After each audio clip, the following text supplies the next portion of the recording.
하나님께서 그 문제 해결해 주시고 응답해 주신다고 약속했다 할지라도 우리는 하나님 앞에 기도해야 된다는 거예요. 여러분 반갑습니다. 기도 시리즈 제9강, 오늘은 에스겔서 36장 38절에서 37절 말씀을 가지고 저와 여러분이 함께 은혜 받는 시간을 갖기로 하겠습니다. 우리가 38절에 보면 제사 드릴 양떼 곧 예루살렘의 정한 절기의 양무리같이 항폐한 성읍에 사람의 때로 채우리라. 예루살렘이 지금 전쟁으로 말미암아서 항폐한 성읍이 되었어요. 그리고 지금 예루살렘에 다니는 사람들이 없었어요. 그런데 하나님께서는 그 항폐한 성읍을 사람의 때로 채워주시겠다고 약속을 하셨어요. 정한 절기라는 것은 우리가 무교절과 77절, 초실절을 얘기하는 거예요. 우리가 무교절, 예수님이 십자가에서 죽으시고 우리 죄를 위해서 구원하시고 십자가에 죽으셨을 때 무덤 속에 3일 동안 있었던 것처럼 우리에게도 이런 무덤이라는 문제가 와요. 우리가 어려움이 오고 고통이 오고 말할 수 없는 아픔이 있어요. 그런데 하나님께서는 우리에게 죽이려고 이 무덤을 주신 것이 아니라 우리에게는 반드시 이 무덤을 통하여, 이 어려움을 통하여 우리에게는 성화되는 가정이 있는 거예요.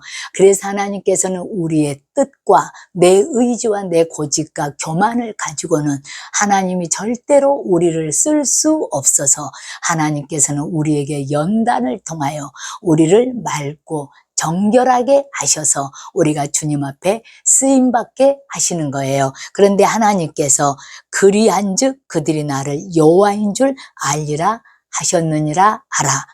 그리고 이렇게 말씀하셨어요. 37절에 보니까 주 여호와께서 이같이 말씀하셨느니라. 그래도 하나님께서 우리를 회복시켜 주시겠다고 약속하셨다 할지라도, 그 문제 해결해 주신다고 약속했다 하실지라도, 그래도 이스라엘 족속이 이같이 자기들에게 이루어 주기를 내게 구하여야 할지라. 기도해야 된다라는 거예요. 하나님께서 그 문제 해결해 주시고 응답해 주신다고 약속했다 할지라도 우리는 하나님 앞에 기도해야 된다라는 거예요. 내가 그들의 수요를 양떼같이 많아지게 하되, 우리가 이렇게 기도할 때 하나님께서는 한없는 축복으로 우리에게 베풀어 주신다라는 거예요. 하나님께서는 우리에게 이렇게 약속하셨어요. 항폐한 성읍을 사람의 때로 채우리라. 항폐한 성읍, 가정의 자녀들로, 남편으로, 아내로 말미암아서 지금 항폐한 것을 겪고 있습니까? 아니면 우리의 고칠 수 없는 마음의 상처와 암병으로 우리가 이런 폐허된 마음을 가지고 있습니까? 그런데 하나님께서는 반드시 내가 다시 너희들을 회복시켜 주신다고 약속하셨어요. 그래도 회복시켜 주신다고 약속했다 할지라도 너희는 내게 구하여야 할지라 하나님 앞에 기도해야 된다라는 거예요.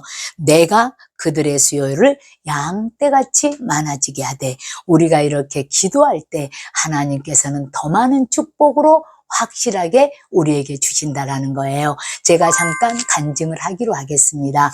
자, 우리 교회에 어떤 자매가 왔어요. 그런데 그 자매는 아무도 이 세상에 없는 고아였어요. 그리고 양녀로 갔어요. 그런데 양녀로 갔을 때 너무나 고난을 많이 당하고 오빠들이 3명 있는 곳에서 도저히 더 이상은 있을 수가 없었어요. 그래서 그 어린 나이에 나는 자살을 할까 이렇게 생각도 했다고 그래요. 그런데 어떻게 하다가 정말 거기서 뛰쳐나와서 서울로 왔어요. 그리고 서울로 와서 정말 어렵게 사람을 만나서 이렇게 술집으로, 이런 곳으로 계속 떠돌아다니게 되었던 거예요. 그리고 이제 어느 날 자기 이제 그 술집을 차리게 되었어요. 포차를 차리게 되었어요. 그런데 나중에 알고 보니까 이것도 전부 다 빚이었어요. 융자를 꺼내고. 그런데 어느 날 크리스마스 때 우리 교회를 오게 된 거예요. 그런데 이분이 이제 교회 와서 너무나 행복하고 기쁘다 했어요. 왜요?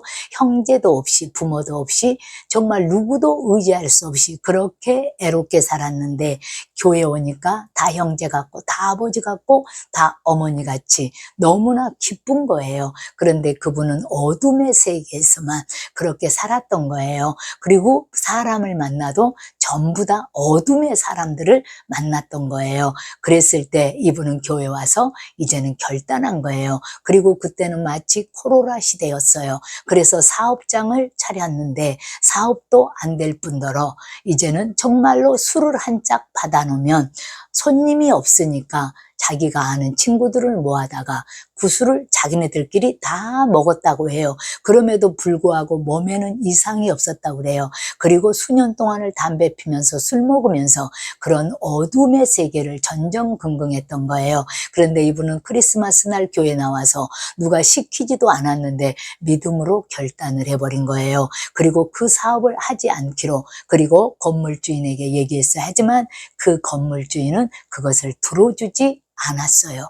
그래서 보증금으로 그 달세를 다 까나가는데도 불구하고 이제는 그 사업을 하지 않기로 결단한 거예요. 그리고 담배도 끊어지고 술도 끊어졌어요. 그래서 저것이 얼마나 갈까 정말 기도하면서 불안하게 주시하고 있었어요. 그런데 1년이 가고 2년이 가도 그 술과 담배를 하지 않았어요. 그리고 어려운 상황 가운데에서 그분은 나라에서 차상인으로 도움을 받게 되었어요.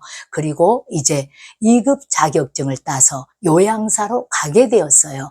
그리고 그분은 평생의 직장이라는 것을 다녀보지 않았고, 그리고 어둠의 세계에서 그렇게 살았는데 이제 직장이라는 병원을 가서 한우들을 돕고 목욕을 시켜주고 그 사랑을 베풀었을 때 그 한우들도 너무나 기뻐하고 이분만 찾았던 거예요. 그랬을 때 자기의 정체성을 깨닫게 된 거예요. 그리고 정말로 기쁨으로 감사함으로 일할 수 있었던 거예요. 이렇게 내 것을 포기했을 때, 내 뜻을 내려놓고 하나님의 뜻을 따랐을 때 상상할 수도 없는 그 길이, 준비된 길이 예비되어 있었던 거예요. 여러분들도 이제 예루살렘에 정한 절기의 양무리 같이 항폐한 성읍을 사람의 때로 채우리라. 그 항폐한 인생을 가장 빛나는 인생으로 회복시켜 주셨어요. 여러분들도 지금 이렇게 항폐한 문제가 있다면 하나님께서는 반드시 이 항폐한 문제를 여러분의 뜻을 내려놓고 여러분의 교만을 내려놓고 의지를 내려놓는다면 하나님께서 무덤에서 부활하는 그런 역사가 반드시 일어날 줄 믿습니다. 여러분의 삶 가운데 초실절, 부활의 시간들을 맞이하고 얼마나 신앙생활이 귀하고 행복하다라는 것을 여러분들이 발견하게 될 것입니다. 예수의 이름으로 승리하세요.